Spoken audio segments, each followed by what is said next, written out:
तमे हरी मिलल बिया हमारा के गाई हो दादा।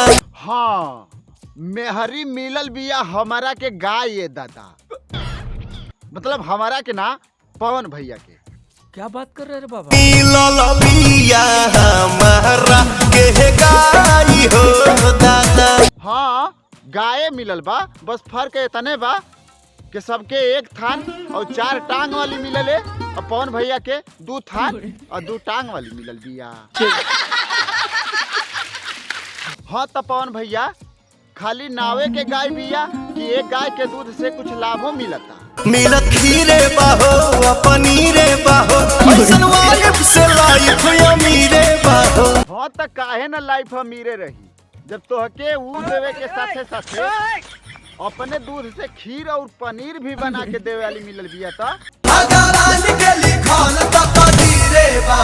का भगवान हमार कहिया तकदीर लिखबा लिखना था प्रभु, ज्यादा ना तो 150 ग्राम देवे वाली दूध लिख दा। हम करते हैं प्रबंध, आप चिंता मत करिए। ये दादा ये सच में। अरे आई हो दादा, अरे आई हो दादा। चुप मर दे ना भाई लोग, आदमी के ऐसा हालत तब होला जब आदमी के कस के मैदान लगा रहेला तो लोग कहेला आई हो दादा। अरे दादा ये का बात बा मैडम, बड़ा आइसक्रीम खवाता। का बात करता हूँ, चीज डाले के फ्रीज में बदन कहता। अरे हमरे पवन भैया के होते हुए तोहके अपन चीज कहीं डाले के जरूरत नहीं। अच्छा बस खाली एक मौका तू सटाक दे दा, आई भाई साहब फटाक दे कहिहन। आवा ठंडा कर दे। एहे रहा नहीं जाता, तड़प ही ऐसी है ना। एके ओढ़निया कहाँ बिछाइले बाड़ू। एके ओढ़निया कहाँ बिछाइले बाड़ू। अरे अबे तो ये भौजी के ठंडा करे के बात करत रहा महाराज। अब ये भौजी के ओढ़नी से तोहके का दिक्कत बा?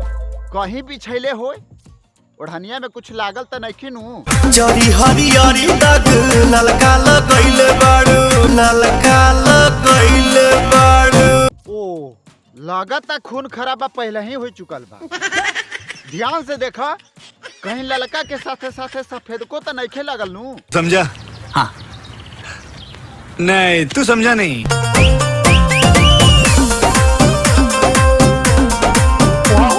अरे आराम से मैडम, ना तो टूट के भुई गिर जाई।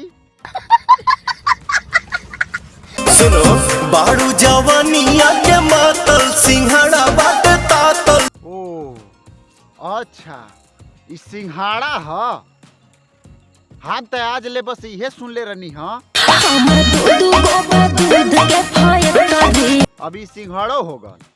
अब आवे वाला समय में भोजपुरी सिंगर एक का बना दी हसन, वो तो भगवाने जनी है। बात तो सही है। वो कहते हैं ना, जो होता है अच्छे के लिए होता है।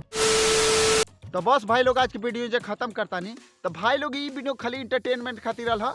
एक दिल दिमाग गुर्दा फेफड़ा लड़वा लहसुन कहीं मत लिया जा, एक हंस के भुला जी जा। तो भाई लोग हमार वीडियो कैसा लगल, हमार वीडियो अगर थोड़ा सा भी अच्छा लगल हो तो मेरे वीडियो के लाइक कर दे जा।